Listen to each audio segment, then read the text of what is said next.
podcast is part of the Sports Social Podcast Network.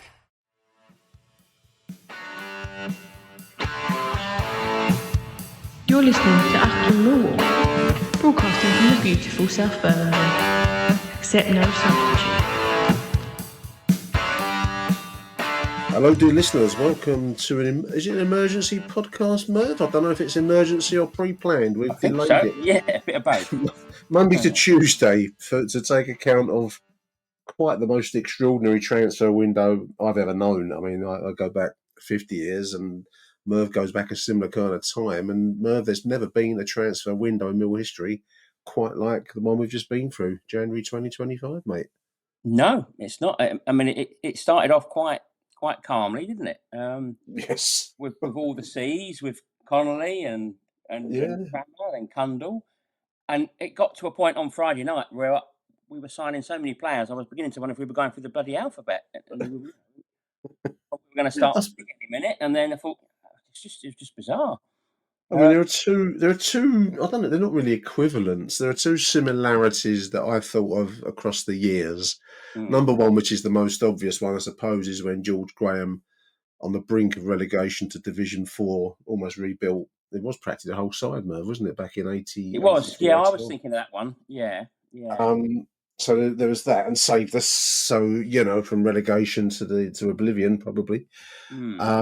Big difference there, listeners. Of course, was done on zero fresh air and large amounts of zero money to play around with. So that was a miracle performed on next to nothing. The only other thing I could think of, come anywhere close to the numbers, was when the Nigel Spackman was in his pomp, Merv, and you could be given a Millwall contract just by walking past the den if he was pulling up in his car outside.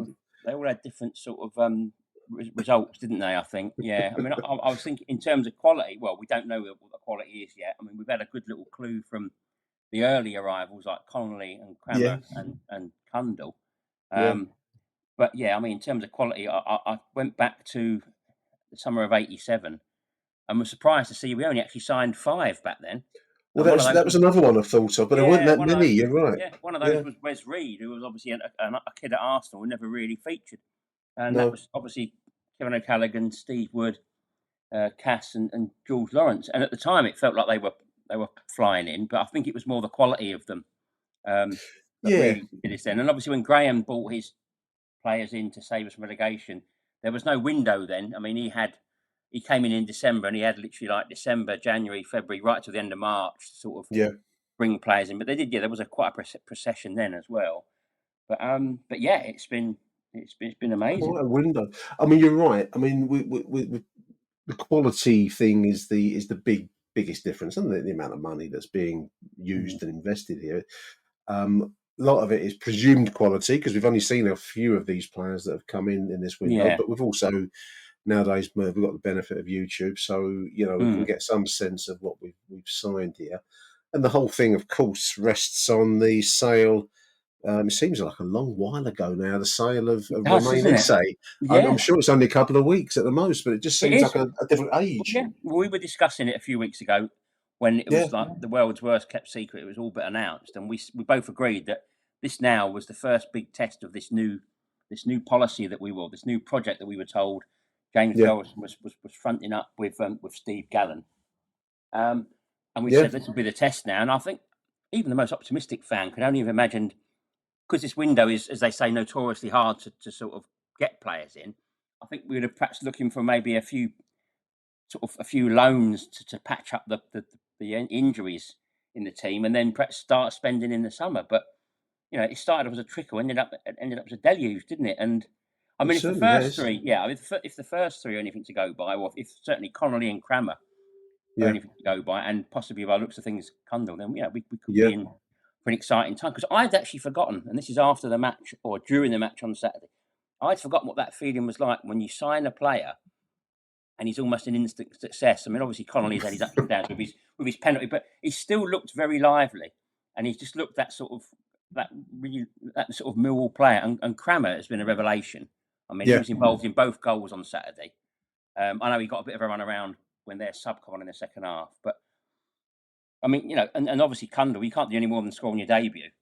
No. I mean, I've been impressed with the quality of each of them. I mean, Kundal coming in the way that he did, you're right, you can't do any more than score Yeah. on your debut, but also looked so dangerous. I mean, he looked like he was hungry for the Yeah. ball through the game. Connolly, I think you're right. I mean, he's had one mishap with the penalty miss, but otherwise, every time he's got the ball, it almost oozes out of his pores. He's a Yeah. very, very Yeah. high level player. And Tristan Kramer, I mean, it's got to be perhaps the biggest unknown that's come in from Absolute nowhere, revelation. Yeah. playing out of position, Merv, and looks Yeah. like a right back. There's an interesting quote that I picked out, leaping around my little agenda here, listeners, but still. Mm. Alex Neil interviewed by the South London Rich Corley of the South London Press. Yeah. Alex Neil quotes here. I'll tell you the reason why. Talking about right backs, and I'll ask whether we're still a little bit light in the right back position. But Alex Neil says, "I'll tell you the reason for why." Answering the question, any right back that I brought in right now isn't going to start ahead of Tristan Kramer. We're expecting Lenny back in March. Ryan Leonard. We've also got Wes Harding as a backup.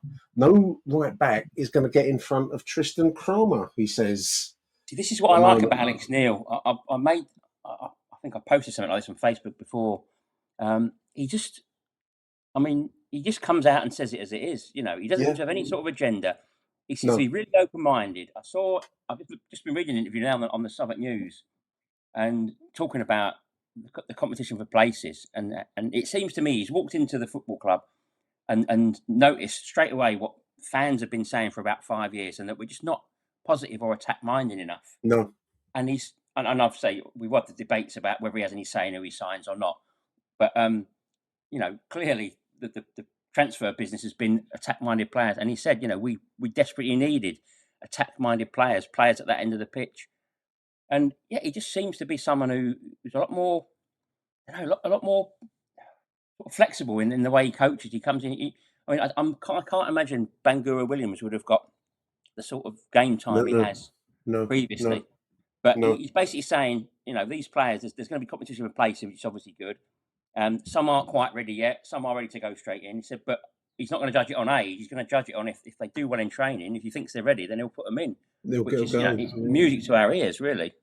Oh, absolutely. I mean, how long have we all been saying that? I mean, variations on that theme from pretty much everyone that's been involved in shows like this, all the other ones as well. I think most of us will be saying the same thing over time. No, he seems, well, he must be unburdened by the baggage that was here under the previous regime. And I don't want to bang on about this, listeners, but the backroom feud that's now gone, I think it's almost lifted a bit of a weight away from the club. There's now a set direction, Merv. There's no one to say, it should be done in some other way, some other method. Yeah. And I mean, going by Saturday's performance, I mean, I know that QPR came back at us. We said this on the two shows that we did out of Saturday's game. But they were good. I thought they were a good side, and they would probably come back at almost every team in the league. So we saw for a 2-1 win, and after playing some pretty blistering football at times in that first half. So I like the direction.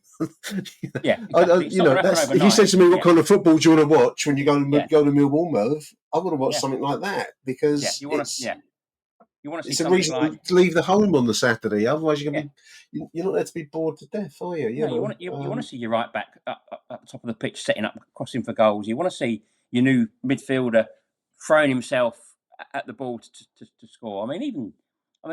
Again, another thing. I always find it interesting when new managers come in. You sort of read between the lines of the first few interviews, and you sort of sense little things. I remember when Rowett came in the first time, and one of his first comments was, "I've told the team they need to start looking up rather than down," and that sort of made us think, well, perhaps previously we were obsessed with avoiding relegation. Yeah. And to be fair to Rowett, that mentality was borne out with numerous top half finishes or getting close to the playoffs. And I think Alex Neil mentioned about he doesn't want 1,000 passes across the pitch, but also doesn't want to go total long ball. And it makes you wonder if he's had discussions with the players and said, well, what do you think, sort of thing. But I noticed also an interview with Joe Bryan, who said he can't believe how thorough Alex Neil is. He said every detail he said is covered. Every detail about how we're playing, how we set up. And I think a lot of footballers like that. A lot of them like to keep it simple, but a lot of them also like a bit of guidance. And I think maybe Harris, maybe Rowett were both quite one-dimensional. Said, right, this is the system, and you all buy into it, and this is what we do, and that's that. And that's good because it'll keep you up. It'll get you a certain amount of points. I think it's sort of like percentage football, people call it. But I think maybe Alex Neil's a little bit more daring, a little bit more risky. He'll take a chance and try things, And end of the day, he's someone he's had only one season of management in the Premier League, but he's one of our most experienced managers I think we've ever had. Yeah. Absolutely. Years. And hopefully that's showing through now. I was struck by the fact. I mean, the way he comes across, Merv, is he seems almost like you could have a pint with him, but he also seems to know he knows his stuff. He's no one's mug, and maybe that's the point that Joe Bryan is making there. There's a quote in this piece that I've pulled out from the South London listeners. It's on their website. You can have a look at it. But talking about why we don't need to reinforce at right back. He says, with the greatest respect towards the right back, the way that we're playing at the moment, we are bumping it up that side. I'm going to guess he means long balling it upside on that side into space. And we are flattening it out on the left. I'm guessing he means we're passing it around on the other side. This is football talk. So I'm guessing that's long on one side, passing on the left side. Yeah. We've got more players that can do that on the right, hit it long, I guess, than could do that on the left, in my opinion. And the fact we've signed some players permanently is really good. You find that a lot of loan business is done January. So clearly, Alex Neil is happy. He's happy with the outcome of the transfer window, because that's been one of the constant themes online, that we need to reinforce right back.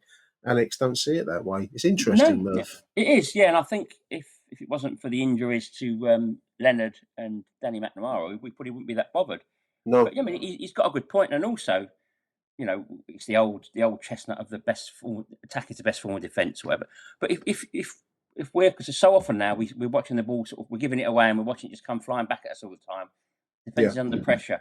If you're attacking the other team with and you've got pacey players who can put the other team under pressure and worry them and hold the ball up, defence isn't quite as much of a problem. And as long as we can steer clear of more injuries, then I'm more than happy to see Crammer continue at right back, and we've got a few.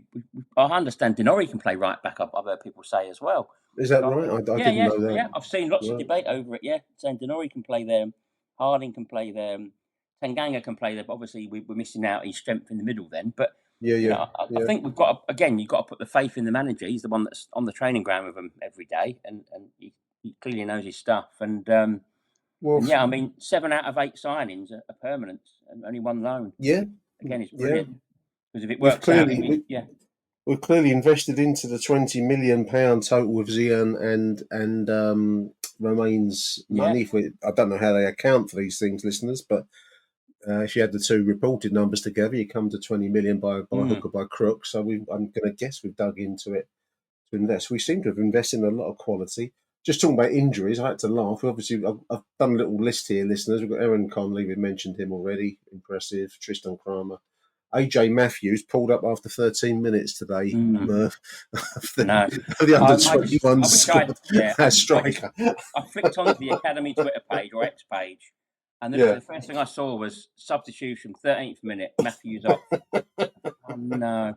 I thought, maybe it's just a little knock. Then I saw something, then I think someone reported, it was an hamstring, and I thought, for God's sake. Oh, good, here we go, I mean, at least as a youngster, he should heal quicker than you and I would do. Let's hope it was a precautionary measure. But that's the fear, isn't it? That, for example, I mean, this Camiel Neghli looks really, really promising. There was some clips of him scoring for, is it Sparta Rotterdam? He was Sparta Rotterdam, and I think he's played for other Dutch clubs, but Sparta is the most recent side. Absolute pile driver of a goal. And someone said that's like shades of Alex Ray and Tim Cahill, and if he's anything like that. And he looks the real deal, to be honest. He looks really tough. There's not much of him, but he looks really strong, and he looks tricky and pacey, and he looks like he's got loads of confidence. I've seen a little show reel of, I don't know, what are we calling him? Is it Benicio Baker Benicio Baker seems to be that's what the club have put on there. The Buati seems to have been dropped, which I'm quite happy about. Benny Baker almost trips off the tongue. Benny Baker's great. That fits in perfectly. I think it's only a matter. I think if we stick with the Boaty, it'll be Boaty McBoatface before we know it, and that's the problem. So Benny Baker sounds like a Millwall player, though, doesn't it? Yeah, that's a Millwall name. Yeah. I've seen a show reel of his, and he looks good. And what was interesting with the interview with him, when he said he spoke back in the summer when he knew we all were interested, and he spoke to his mates with Essie, and they were in the same England camp, and he said he's close with Essie because they play in the same position, and Essie recommended the club. He said he spoke to Brooke Norton-Cuffy the night before, and he recommended, he said it's a great place for young players, and he said the fans are great. But the fault, that comment about him being the same position as Essie, I mean, it's obviously wishful thinking, but I mean, there's every chance we've sold one Essie and brought in another one and another half a dozen players on top, which is, that's the plan. That's how it's supposed to work, isn't it? You sell one player for loads of profit and you bring in 3 or 4 perhaps. Yeah, and hope that some 50% make it as hits, Yeah, and that's I think the incomings have been split between players that, I think Neil said this, some that can go straight in the team, as Connolly, Crammer and Cundall have proved, and hopefully possibly Neghli. And then some that are perhaps going to be on the fringes, might need a bit of time in the under-21s, but obviously we'll get the chance to break through like Bangura Williams has. Yeah, I mean, we'll come back to Bangura because obviously he's been the revelation of recent matches, really. I mean, we've mentioned the name Romain Esse already, and I thought in RBW we're going to call him that we've got ready-made the replacement. We haven't really seen the likes of Neghli yet, other than via YouTube. Right wing, stroke attacking midfield centre. I've got Neghli down there on my little list. A record club signing. I mean, there's always an element of gamble in these things. I mean, there is. Telling my wife, not that she's ever interested in these long diatribes, I tell her about how long Paul Goddard was our record signing at 800,000 from 1990 till whenever it was, when we broke the million. This is why I value this little slot so much, because, I mean, I was every half an hour or so on Friday evening, I was turning to my wife. I can't remember what she was watching on telly. I can't remember what it was now. I said, we just broke our transfer record. Camiel Neghli. She's good to me to say, really don't. I'm not interested in this, Merv. So even though people listening to this may also think, what on earth is he on about? At least, hopefully, some of it is worthwhile. But yeah, I mean, it was a bizarre night Friday night. Wasn't it? Well, there's been a bizarre series of nights, really. I mean, the numbers arriving. I mean, last night was surreal in a way, but there's been was talk all day of Zach Lovelace coming back from Rangers. Zach, of course, was our youngest ever first team starter. I think he started one game, Coventry. I think it was Merv. I think he was second youngest in the end, wasn't he? After. Not Curtis. No. Weston was a cup Curtis one. Was 17. God, I can see the guy, and his name's gone out of my. People will be screaming it when they're this, but okay. But yeah, second youngest. The other guy, I think, also played against Coventry. Last game of the season, I think it's 2003. I think it was. Right. Okay. I'll have to look him up. It's gone out of my head. All that comes into my head for some reason when I'm thinking of this guy is bread knife. Okay. Attack someone with a butter knife at the training ground. I think the last 2 days have scrambled your head up. I'm not doing that. But anyway, yes, Zach Lovelace. There was a time when no one called Zach would ever have dreamt of playing for Millwall, listeners. Now we've built up an accumulation of Zachs. Zach Lovelace. I say he's a prodigy. We fought tooth and nail to keep him back in, I think it was 2023 or 2. Might have been 2 when he left us to go north. Right at the end of 2021, he made his debut, didn't he? Yeah, and it was Moses Ashikodi. Ashikodi, that's right. Yeah, another remember name. His name. He was last seen playing in the Isthmian leagues, I think. Ashikodi. I'm not surprised. I think he's sunk without trace. Yeah. Achtung, Millwall. I think to some extent, I mean, they're not comparing Scottish football with the Isthmian leagues, listeners. Not that disrespectful. Glasgow Rangers is a huge club, but he's slightly disappeared up there. I mean, he's made a few starts, 4 appearances for Rangers, and I think he did play in one of their European nights in whatever it is, the Conference League, Europa League, whatever it is they were in. But he's not made the impact up there that I think he might have expected to or have had the chance to at Millwall.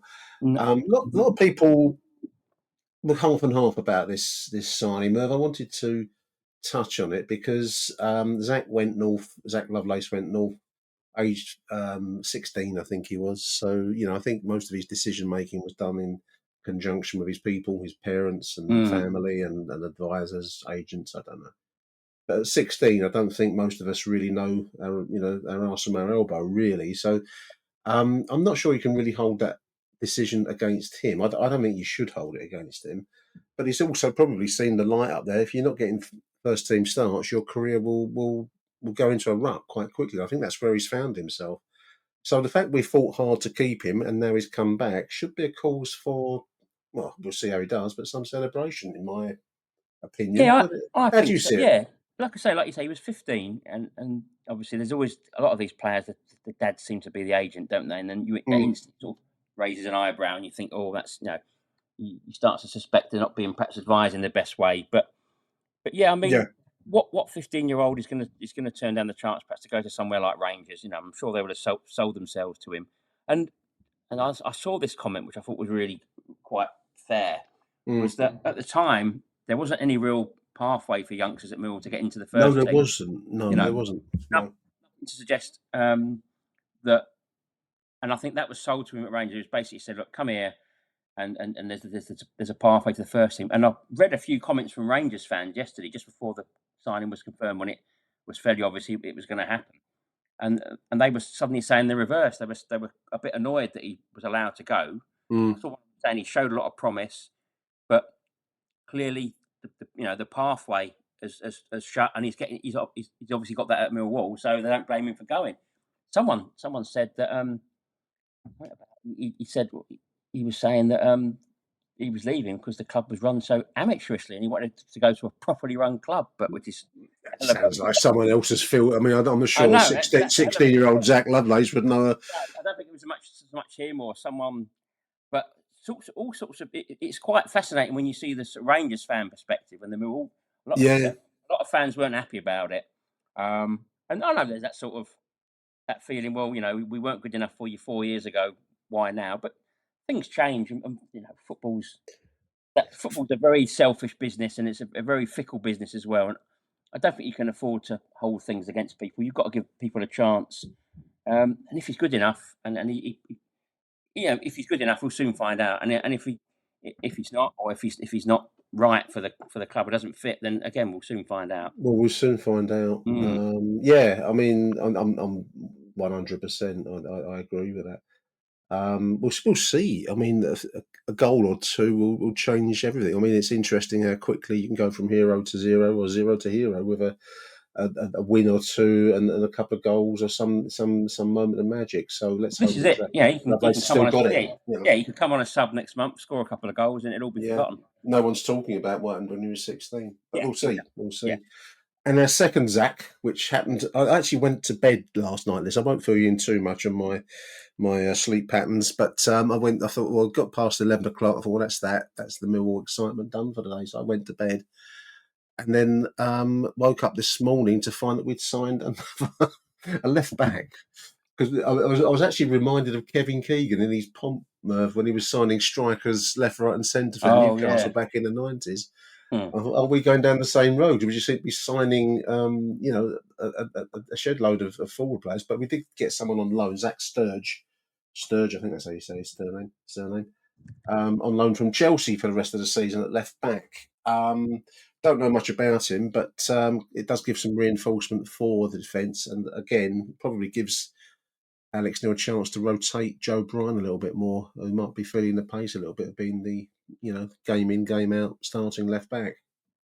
Yeah. I think there was talk quite a while that we were after the Middlesbrough fullback. Yeah, Wasn't it? Dyche. I can never say the boys, but that didn't happen.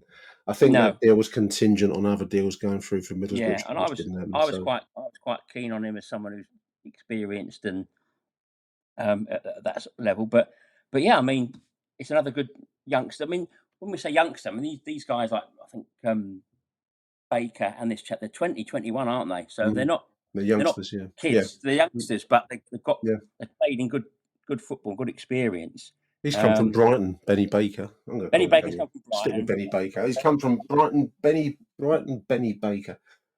Could be a racetrack villain, couldn't it? But Benny Baker. And we've got and Sturridge obviously from Chelsea. So they've got some pedigree. I mean, fairness to Lovelace, he has played in an old firm derby. He's that's the big time. So we do have some players that have know what it's like to play at the high level. So that's good. Yeah, like you say, he came on a sub in their European game last week, didn't he? As well. That's right. Really rate him, and Philip Clement said he wanted to keep him. He was in his plans. And what people say stuff when players are going or rumoured to go. It gets very fraught online. He just seems still to be highly thought of. It seems we brought in. We sort of went through a little spell of bringing a couple of young players in, and we made that sort of qualification saying, "Oh, they're not ready yet. They're one for the future." And you sort of think, "Well, that's nice, but what can we do?" What's happening now? Yeah, these are young players that could well feature now. We could. Yeah, no, I agree. Force their way into the team right now, and we've got 16 league games left. Yeah, it's a hell of a lot of football for them to be able to force their way in, and you never know what could happen then. Well, I haven't even mentioned the Green Man and Wembley yet, but we'll probably come back to which end of the stadium. That might be a bit previous. I mean, as notable for who did come in to the club, it's also notable who didn't leave, and that's Jeff Tanganga. The word on the street has been that Wolves were coming in. Sheffield United apparently were waving money around, but he's still there. I think that's a fantastic coup, man. It definitely is, because I think the more as these players are coming in, you're thinking, especially when Crammer came in, quite early on. Is he the replacement? Is this a sweetener? Is this the before? This is him exiting. Yeah. But this is another one that's sort of shrouded in mystery, because I heard Sheffield United was scared off by a £12 million price. Yeah, I read that. And I heard other people saying, "Well, he's got a £2 million. The only reason we could sign him, the only reason he would sign." His agent insisted on a 2-year contract and a £2 million release fee. Yeah. So that he could make his mark and then quickly scuttle off to the Premier League, back to the Premier League. Yeah. But if that's you don't know any of this is true. But if we've put a 12 million price tag on him, and I saw someone say, "Oh no, that 2 million release fee is in the summer." So after a year's football, maybe. He's going to have a year left. But I mean. And I've made this sort of note here that people are getting excited about what's coming in. It may be we may have to accept the fact, and if this release clause isn't a thing, if we did, he's just getting better with every game, really, isn't he? He certainly is. Yeah. For the last third of the season, carries on the way he started, and there is no sort of release fee. It is open ended as to what we can sell him for. Then we're going to get offered big money in the summer, and I think fans might have to prepare themselves for the fact that he might be the next stage of the project, if you like. It might be that we have to sort of let him go, sacrifice him in the summer if we get really good offers. Yeah. But then we have then another process like we've just seen, where it finances maybe 5 or 6 more signings that could be like the final piece of the jigsaw that makes us the complete team. Yeah. And that's, I think, it's going to be really hard to get your head around, because obviously you don't want to see the best players go. No. But that's part of the process. We've seen it twice with Zian and Romain. Yeah. There's a great graphic. I've just sent it over to you, Merv. You've seen it. It's doubled up online. Baker Designs. Big shout out to @Baker Designs _ for this graphic. Benny Baker Designs, is it? Benny Baker Designs. Benny Baker, or Benny? It's not Benny Baker Designs. No. It could be, couldn't it? It's a great graphic. It's basically. It spells it out perfectly, doesn't it? Yeah. Yeah, it's the squad in depth in each position. So let's run through it just as we're on the phone now talking to Merv. Let's run through it all. So goalkeeper beginning. This is the number of players in each position. This Baker Designs has done a little graphic. So we've got John Jensen. I've got to get John Jensen out of my head. Lucas Jensen and Liam Roberts as I thought, a very good backup goalkeeper the other night, Merv. I mean, Yes, Jensen did yeah, really well brilliant. Yes. Saturday. Looks a great shot stopper, but Roberts looked so in control with the crossing, Yeah, and sure, isn't he? yeah. So we've got two good goalkeepers there with Yep. different styles. Mm. Connell Truman, I noticed now, has moved on to Milton Keynes. I Yeah, think it yeah, got was. an MK Dons. Yeah, Probably in search of first team football. I can't blame the yeah, boy for can't that. blame So him. Yeah. wish him well. He's been understudy here for some while now, so he's Mm. clearly looking for first team action. Let's go to right back now. Both of these are injured, although I do see that Alex Neil says that Lenny will be back end of March, which is That's quite a way off. encouraging, isn't it? Yeah. Yeah, it is encouraging. But at the Mm. moment, Kramer's filling in. So we've got Ryan Leonard, Danny McNamara, and potentially Tristan Kramer as a stopgap, which is what he's doing at the moment. And that's the right back. So central backs, we've got Tanganga, Kramer, Wes Harding. We've barely seen really I know. I one. don't know what he's the great mystery man, isn't he? Huge mystery man. Weird. I've got their ages there. 28. I thought he was older than that. I know. Yeah. I Yeah. thought he was like a 30-year-old, a bit like Mm. Leonard or that Mm. level. So Tanganga, Kramer, and Harding in one of the central back positions. The other one's covered with Cooper. Hutchinson must be ticking down, 34 years old, and Murray Wallace, 32. You'd Mm. think that only Jake there would really be here next season, presuming that the contractual situation is, Yeah. allows that. I would have thought Sean Hutchinson and Murray Wallace will probably be moving on in the summertime. Would you think, Merv? You think so, wouldn't you? Yeah. I think so. I'd have thought. Left Mm. back, Joe Bryan, 31. I thought he was older than that. Yeah, I Scanlon, think.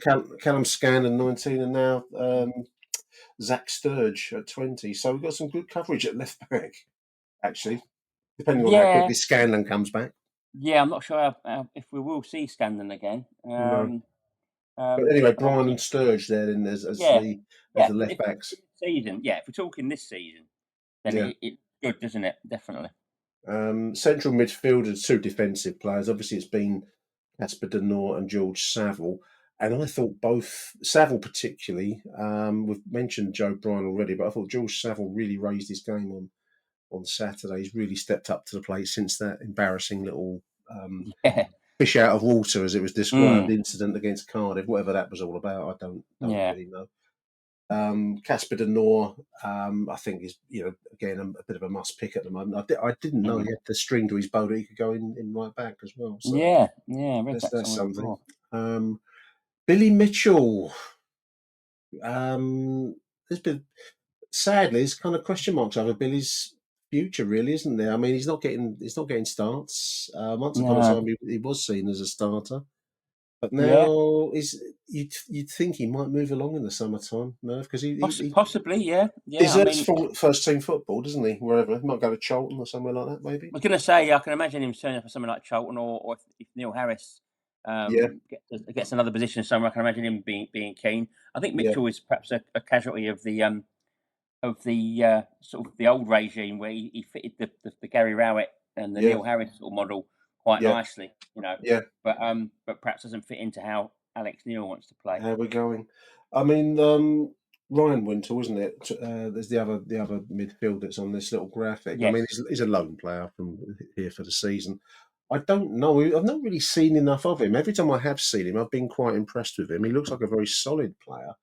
But Yeah. Yeah. whether he fits the project, Merv, and there's that you say that about Billy, but Wintle too, don't really fit the project in the same way, do they? Mm. No, definitely. Again, Wintle was, I think, rumoured it was a Harris signing, wasn't he?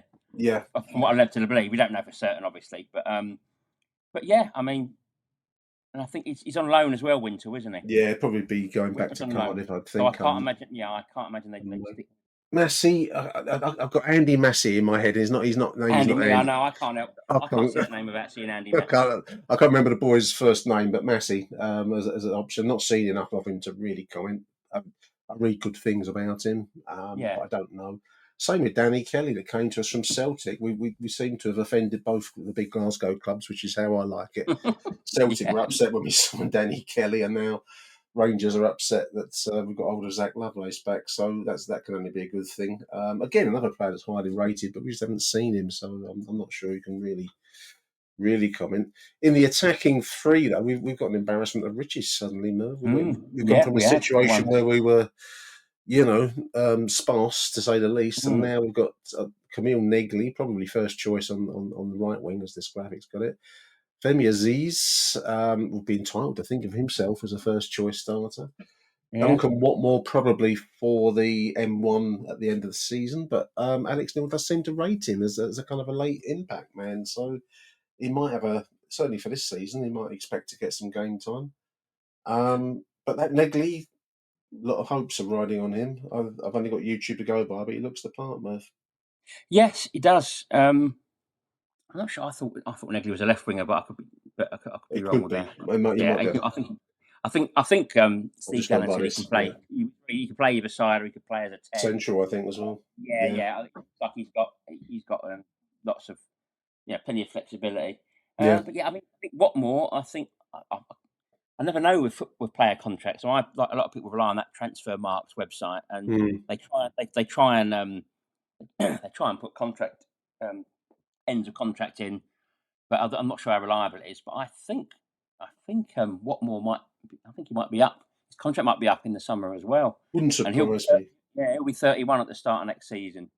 But yeah, I mean, Alex Neil does seem to fancy him. I think he does fit into that sort of more attacking sort of role that he likes. But again, he's only 30. I thought he was older than 30. Yeah. Well, I made a little note of the ages of the players when they start next season. He's going to be 31 going to start next season. Yeah. But it all depends on what the recruitment plans are for the next window. It sounds stupid talking about that, but people will sort of say, well, we've got plenty of players in now, or he's reliable. Or people will sort of say, well, people like Leonard are reliable, and Honeyman, they're good to rely on. They're good backup. But if the money's available, and we can find players that come in and do that job that bit better, and that's what it's all about. It's just making small improvements, isn't it? So 100%. It may well be that Watmore gets moved on, but like I say, we've now got an embarrassment of riches in that position. So, well, we do. Yeah. I mean, move centrally. I mean, we've mentioned it's Luke Cundall, isn't it? Luke Cundall, Reece Bangura Williams, George Honeyman. I mean, again, Honeyman fits in really wherever he goes on the pitch. Really, in fairness, but this graphics put him in the centre, but you could put him on either wing. I'm sure you could do with Neghli. I think in the different ways, a much more flexible player than just this way this is laid out. And on the left wing, Connolly, Benny Baker, and when he's fit, Idemine Marku. I'm missing pace about there. Well, yeah, again, we've been crying out for years, haven't we? But what I think the good thing about this is, I mean, we spoke just after the Blackburn game when we beat them 1-0, and we said the difference was Imaku, his pace and the width that he gave, some of the performances from Aziz, again, pace and width. Yeah. But the minute those two are injured, it's back to the wall again. We're down to the Honeymans and the Watmores starting, aren't we? The pace is gone, the trickery's gone, the creativity's gone, the width's gone. So it's back to just grinding out a 0-0, and they're the games you get beat, and that's when the team can't build momentum. The fans get pissed off with it.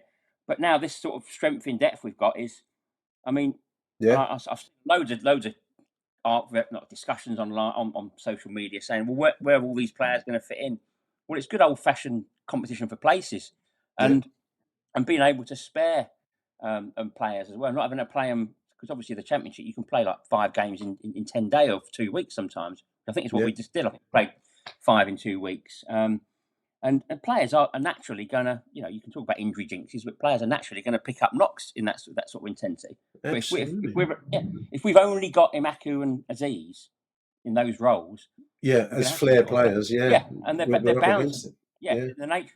But with what we've got now, we could sort of start with those two, and they could go hell for leather for 60 minutes, and then fresh legs come on. We bring on Neghli, for example, and Baker. We've got loads of options to change it up and freshen it up, and we're going to be a much harder team to sort of suss out, if you like, or stop. Achtung, Millwall. I picked out a quote from News at Den on that very issue. Alex Neil discussing competition for places following our transfer spending spree, as they put it here. He says it's a better problem to have, so I think it's a problem he prefers to have rather than the alternative, which is where you're picking and choosing from a very bleak-looking menu. Yeah. Up front, Ivanovic, Langstaff, Oban when fit, now Lovelace, and when fit, AJ Matthews. Now I know one or two of those aren't available, but there's a nice array of choices there, different styles of players. Macaulay Langstaff, I was surprised he stayed. I thought he might move on, Merv, but we've kept him. Again, when we saw how many attack-minded players are coming in, you thought, well, there's going to be sacrifices, and he's almost certainly one of them. And there was some rumours that he was going to Stockport. Stockport or Bromley. I think that was. Yeah. I think that was based on that everyone goes to Bromley, Well, it seems like it, doesn't it? Yeah, but Stockport didn't get him in the end because obviously they know him. They know him of old. They had a couple of seasons in the National League and playing against him, so they know him well. Yeah. But then, try and put a positive spin on it with all these extra attacking players and this extra, hopefully, pace and creativity. It might sort of spark a bit of form from him. And absolutely. Also, and also hopefully, I was thinking this after the Pompey game. I was thinking, obviously, with Ivanovic getting 2-2, and it would be a shame if he suddenly became under pressure to constantly score, and suddenly he went from being the young prospect that we've signed that's just developing to suddenly, he's got to score. So it'd be nice if it takes the heat off him a little bit now as well. Not everyone's talking about him; they're talking hopefully about what they are at the moment, talking about Lovelace and stuff like that. So that would be nice again. And we can use him sparingly as well instead of playing him week in, week out. Well, it's that, isn't it? I was just going to make that point. You wrote the rotation side of it. Even in game, you can give a player an hour and say, look, I'll bring you off at 60.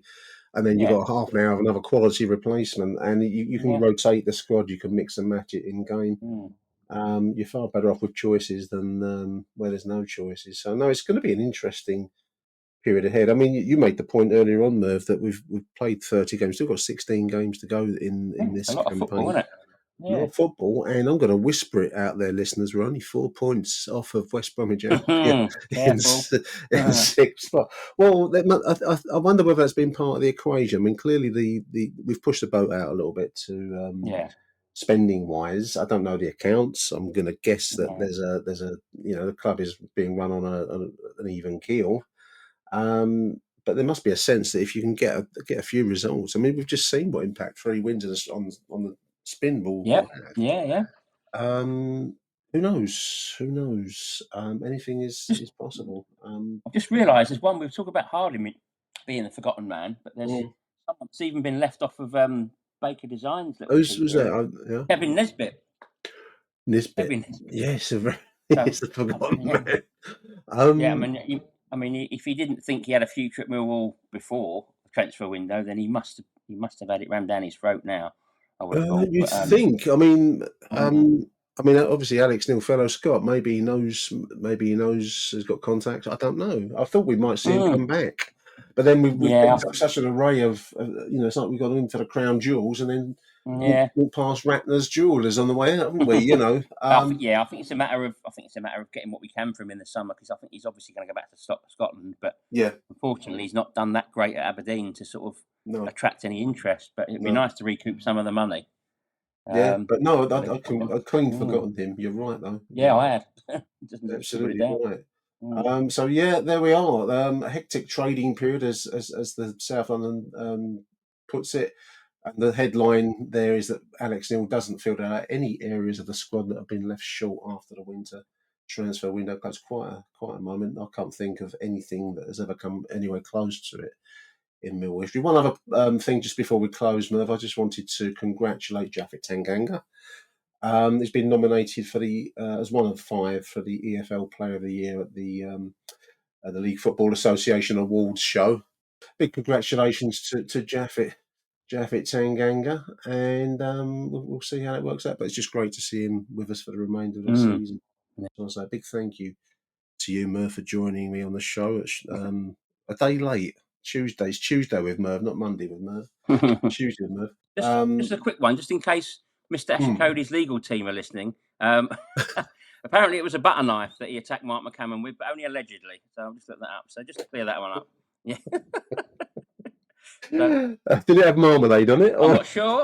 Yeah, I don't have any more information than that. But yeah, I just thought I'd just in the interest of legality, I don't The want good old days. I don't want Achtung Millwall being sued on top of everything else. No, I don't want Achtung Millwall No. being sued. So I That's just want right. to clear that No. up before I went. And yeah, Thank you, Merv. That's good of you. That's good. So Merv and I will have a pick up after the West Brom game. So until then, from me, Nick Hart and Merv Payne, it's Arrivederci Millwall. Bye for now. Hello? Hello Nick, hello Acton, Craig here. I think we've been crying out for, in terms of quality, some youth, some guiles and pace. It's definitely been added, and certainly, if you if you can remember exactly how many we've had 8 come in, and I think already from who we brought in, certainly with Connolly really stepping up and showing the promise that I think he showed at Brighton, and he's really kicked on, and I think that might be more to do with how Alex Neil has coached him. Luke Cundall, instant reaction as well, and also showing a lot of the instinct that I think a few players in midfield that we've had have not shown, or it's just not part of their remit as a squad player. Otherwise, I think certainly Ray's Bangura Williams is like a new signing, blooding him in, and certainly he should be the type of player that we should be trying to blood through and be able to give minutes and give them the opportunity. But it is getting rather exciting. The players that we brought in, Benicio Baker brings a lot of pace, and certainly from some of the show reels that I've seen of him when he plays for Brighton, looks very exciting. Back to back.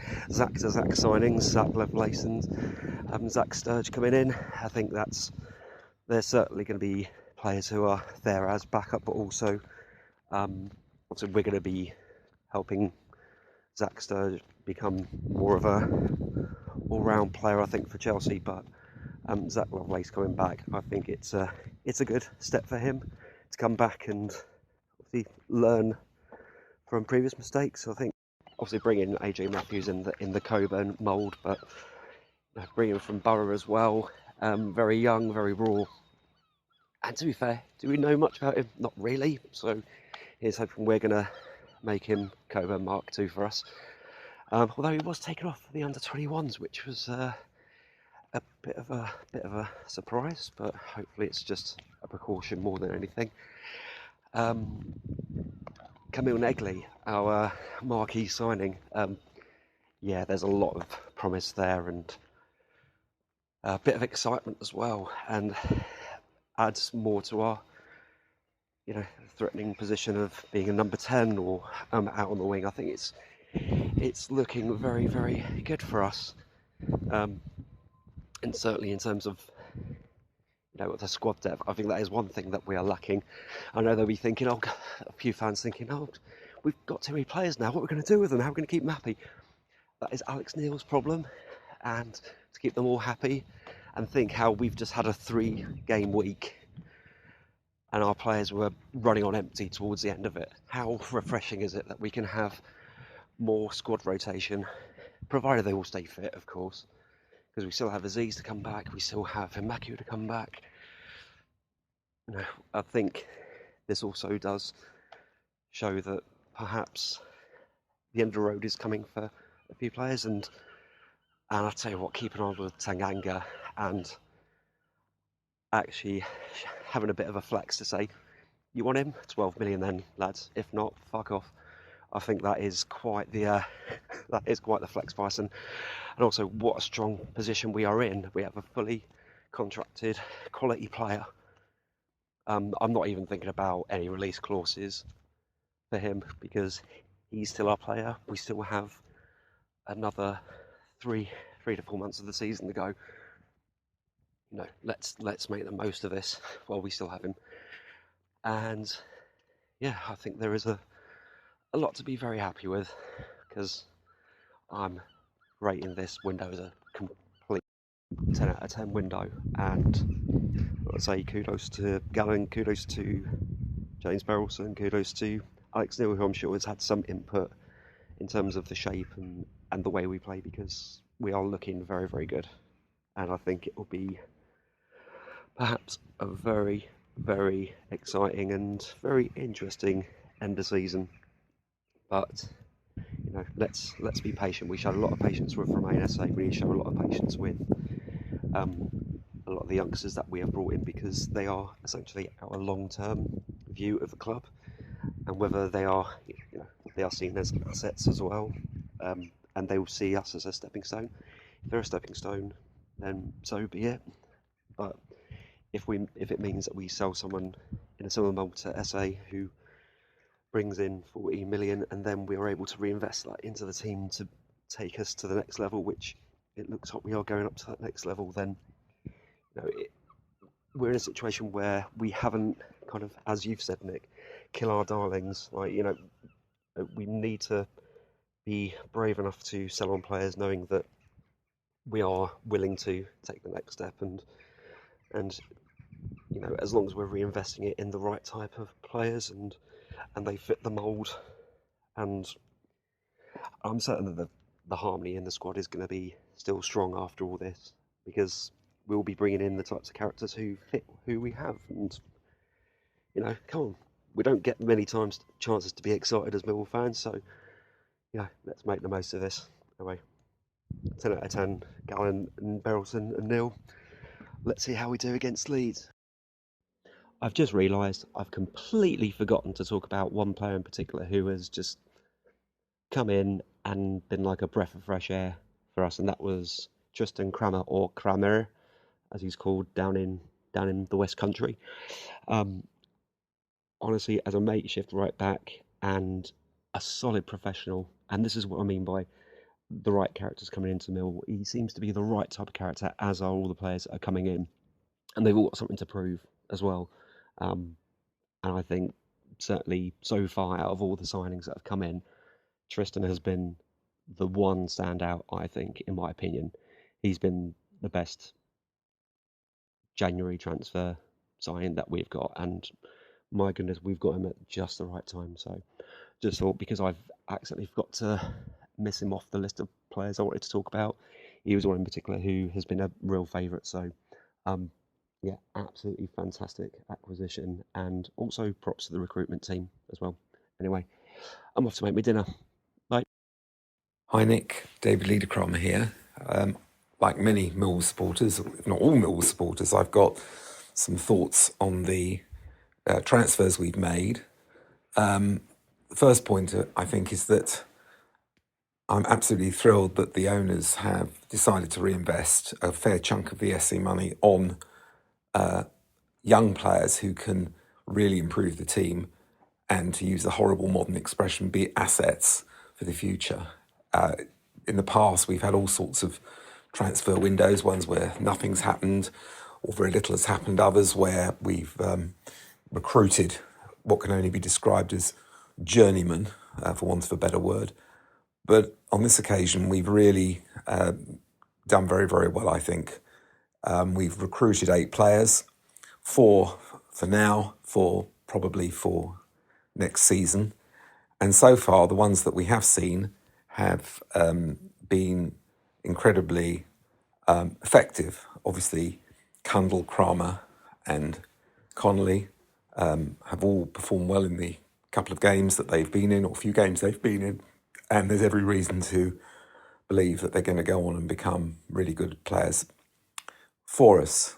The boy from Sparta Rotterdam is unknown, but we've paid a record amount of money for him, and all the metrics I've seen on him would indicate that we've got a good player, although metrics are one thing and playing on the grass is quite another. I am very optimistic about the future. I think that the club is taking a different direction. We were saved by Harris last year, and we owe him a really big debt of gratitude. But I do question whether he could have done what Steve Gallen and Alex Neil have done in recruiting these players, because he does have a reputation, perhaps unfairly, for not being a particularly progressive manager. And I think young players do need to feel that when they come to a club, there is a pathway, there is a belief that they will be played if they do well enough. And I'm not entirely sure that Neil Harris sort of gave that impression. Having said that, he would presumably argue that he was in a very difficult position last year when our backs were up against a wall and all that really mattered was survival. But this year, again, he seemed to persevere with tried and tested players who really weren't going to do much for us going forward. Players like Tom Bradshaw, for example, excellent servant of the club, but someone who really, I think, had gone past his best. I am, therefore, really pleased about the business we've done. Like most people, I think I would have preferred or liked another right-back to come in. Not sure why we didn't get one. It must be only because the management team think that we've got Kramer in that position and perhaps Harding could come in and do a job if absolutely necessary. And they know the team and its strengths and weaknesses far better than I do. But as I say, all in all, really pleased. And onwards and upwards. Come on, you Lions. Yeah, what's not to like about this transfer window, Nick? It comes with ambition, it comes with excitement, an element of risk. A transfer window that normally produces players like Nguesson, Shea Ojo, Rob Hulse, Kenneth Zahor. I mean, this is like, a completely different world. And our grateful thanks to the Berylson family for pushing the boat out here. And, it's exciting times. We're going to have a really strong bench now. We see other teams in this league with strong benches, which is the difference sometimes between a top half and a bottom half finish, isn't it? And we've got some, uncut diamonds, some of them that need polishing up, and if they sparkle and we get a nice big transfer fee for them, then we can keep reinvesting in future windows and all the time improving our club. What's not to like? Come on, you Lions. Hi Nick, Matt Richards. Transfer window over. Blimey, unbelievable, isn't it? It's what are my thoughts? My thoughts are this is really positive, and JB and Steve Gallen, or definitely Jimmy anyway, definitely need to be applauded, because there were fans that were saying, you read all sorts, don't you? But there was fans that go, he's going to pocket the SA money, he's going to pocket the Fleming money, he's off, he's selling the club. Well, that's definitely not happening, is it? And by the way, it's his own money, so he can do what he likes with it. It's his club.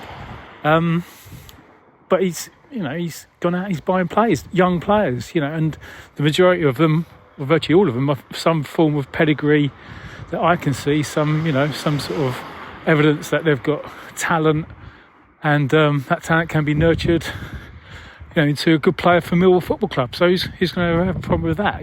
For years we've been talking about the fact that our squad is too old, too slow, it's threadbare. I know some people say, it's just the whole asset word. Well, we do need to sell players to generate more income so we can buy more players. That's just what we need to do. But at the same time, we can nurture some of these players and actually have players that can make us do well in the Championship, and who knows, even make the playoffs and even the Premier League, because that's where a lot of people want to go. And that's got to be your ambition if you're in sport, right, to be successful. So I'm feeling really positive. I know there's lots of questions. What's that Johnny Nash song? There are more questions than answers. There's going to be questions. All we know is what we know now, and that is that we've got a chairman who's, been prepared to put his hand in his pockets and buy some players, and that's what we want. What's he going to look like? What's the formation going to be? How many wingers is he going to play? Has he bought enough defenders? All this stuff is, they're fair questions, but we won't know, will we? We won't know until later on, past the summer window. All we've got to say, this is positive. and we've got to get behind the club. You know, there's still, I think there still are a few fans out there who are, you know, still feeling a bit wounded by Harris going. You know, he's gone. You know, we've got to look forward.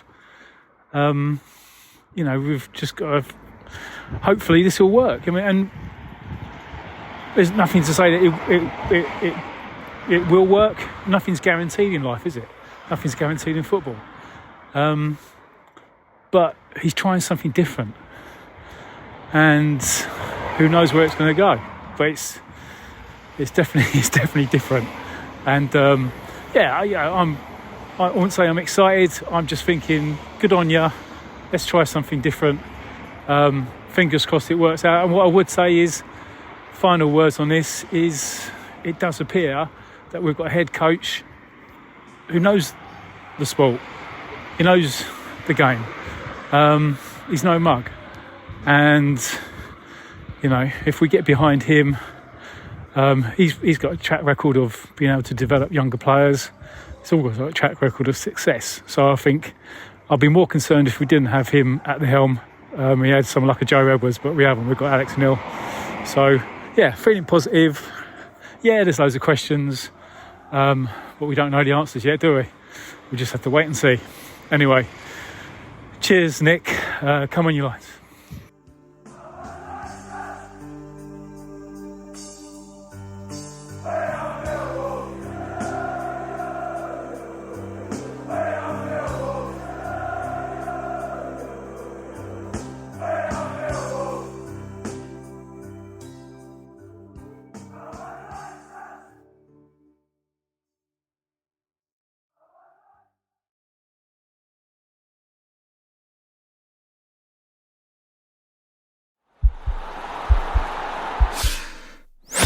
This podcast is part of the Sports Social Podcast Network.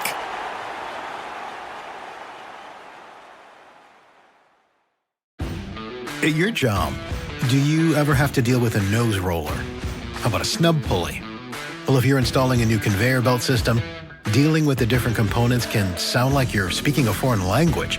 Luckily, you've got a team ready to help. Grainger's technical product specialists are fluent in maintenance, repair, and operations. So whenever you want to talk shop, just reach out. Call, click Grainger.com, or just stop by. Grainger, for the ones who get it done.